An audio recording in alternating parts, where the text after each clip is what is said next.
আসসালামু আলাইকুম। আসলে বর্তমানে সৌদির পরিস্থিতি খারাপ জেনেও অনেক বাংলাদেশি ভাইয়েরা সৌদিতে আসতেছেন, তো আবার দালাল ধরে। তো যারা আসছেন তাদের তার বলার কিছু নেই, তবে যারা আসবেন তারা অবশ্যই বুঝে সুঝে এরপরে আসবেন। কেননা বর্তমানে সৌদিতে যে পরিমাণে লোক বসে আছে, মানে বহুত বহুত লোক এই সৌদিতে বসে আছে। আর এটার জন্য আমি বলবো, যেহেতু আমি সৌদিতে থাকি, এই জন্য আমি জানি সৌদির পরিস্থিতি কীরকম।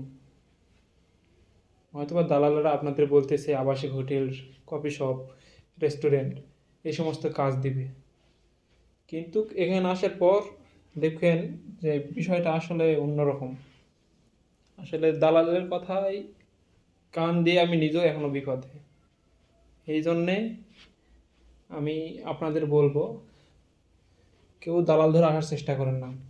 যদি আপনার পরিচিত কেউ যদি থাকে, আপনার ভাই, আপনার মামা, খালু, চাচা, যাই হোক, যদি কেউ যদি থাকে, সে যদি বলে যে না, আমি আমার দায়িত্বে আমার কোম্পানিতে আমি তোমার কাজ দিব, তাহলে আপনি সৌদিতে প্রবেশ করতে পারেন।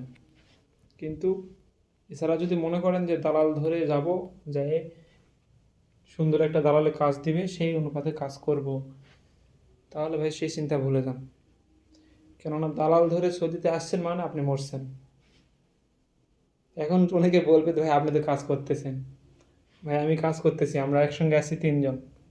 একজন 7 মাস 8 মাস হয়ে যাচ্ছে এখন পর্যন্ত রিয়াদে বসে আছে, আর একজন কাজ করতেছে 800 টাকা, যেটা বাংলাদেশে 24,000 টাকা। 1,000 থেকে খাওয়া খরচ আছে, খাওয়া খরচ মোটামুটি চলে 200 টাকা, 600 টাকা, 18,000 টাকা। তো একজন, যে কোনো কেউ বাংলাদেশে যে কোনো কাজ করলেও কিন্তু 18,000 টাকার উপর একটা ইনকাম থাকে।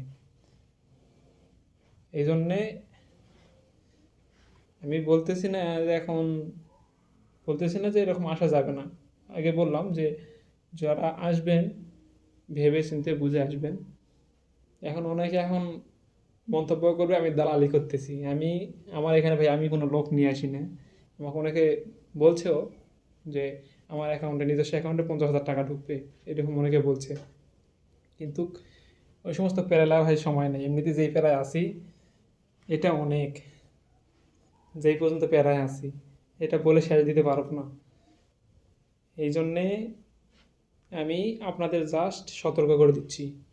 তারপর আমার কথা যদি মনে হয় যে না আপনার কথা বিশ্বাস হচ্ছে না, তাহলে আপনারা আসেন, আসে মানে মাঠে নামেন। যে ফুটবল খেলা যেরকম মাঠে নামার পরে রেজাল্ট, ক্রিকেট খেলা যেরকম মাঠে নামার পর রেজাল্ট, এইরকম আপনি আসেন, মাঠে নামেন, এরপরে ঠিক বুঝতে পারবেন যে আসলে বিষয়টা কি। আসলে আমি যেটা বলছি কথাটা কতটুকু সত্য, কতটুকু মিথ্যা। কিংবা আপনার এমনও হতে পারে যে আপনার এলাকার দালাল ধরে আসছে, এখন পর্যন্ত ভালো আছে, কিন্তু আপনার সঙ্গে যে ওই সেম সেম ঘটনা ঘটবে, মানে যে আপনারা যে ভালো থাকবেন এই আশা করে কখনো আসেন না। আর ঋণ করে তো কখনোই না, বুঝছেন ভাই? তো ঋণ করে আর কখনোই না। তো যদি আপনার বাইরে যাওয়ার চিন্তা ভাবনা থাকে, বর্তমানে বহুত দেশ আছে, বহুত কোম্পানি আছে, হয়তো বা সে ওদিকেও আছে খারাপ। বাঙালি যেখানে থাকবে, খারাপ লোক সেখানে থাকবে, এটা তো স্বাভাবিক। এটা হচ্ছে স্বাভাবিক। তারপর ভালো মন্দ, এটা হচ্ছে তারপর নিজে একটু বুঝতে হবে। আর আর একটা কি, যে আপনার কেউ কিন্তু কখনো কইব না যে, মানে কোনো দালালে কিন্তু কখনো কইব না যে এরকম রকম কাজ আমি দিব না। তারা বলবে 100% আকামা কাপেলা এক সব টোটালি দিয়ে দিবে। কিন্তু কি সৌদিতে আসার পর আপনি টের পাবেন যে মাসের কয়দিন যাচ্ছে। এই জন্য ভাই যদি কেউ যদি আসে থাকেন, চিন্তা ভাবনা করে আসবেন আর দালাল থেকে বিরত থাকবেন।